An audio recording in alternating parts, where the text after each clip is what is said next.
నాన్న వాళ్ళు ఏమంటారు? ఫుల్ మీ సినిమాలు చూసేసి ఫుల్ ఏమైనా చెప్తుంటారా అడ్వైస్? అరే లే ఇట్లా చూసినా మేము ఫుల్ నవ్వుకున్నాము అట్లా ఏమైనా చెప్తుంటారా?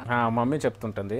నాన్న farmer, so mummy anganwadi teacher కాబట్టి ఏదైనా ఎలా ఉంది మమ్మీ నేను సో ఎలా ఉంది మమ్మీ అని నేను అడుగుతాను. చూసిన తర్వాత మమ్మీ ఎగ్జైట్ అయిన ప్రోగ్రాంలో బాగా చెప్తుంది, చాలా హ్యాపీగా ఫీల్ అవుతుంది. సో వాళ్ళు కూడా ఎక్స్పెక్ట్ చేయలేదు అక్కడ మనం ఇక్కడ వస్తామని. ఇప్పుడు కొద్దిగా నేమ్ ఉంది కాబట్టి చాలు. ఎంతమంది అక్క చెల్లెలు? My 3 members brothers. 3 brothers including you. చెల్లెలు అక్కలు లేరు, 3 brothers, ఒక తమ్ముడు.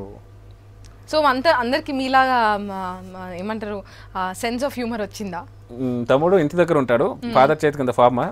చిన్న తమ్ముడు మిడిల్ ఇంటి దగ్గర ఉంటాడు, చిన్న తమ్ముడు దుబాయ్లో ఉంటాడు, సో అక్కడ వర్క్ చేస్తున్నాడు. అండ్ నేను పెద్ద. అమ్మ నాన్న చాలా టెన్షన్ పడ్డారు పాపం ఫస్ట్లో.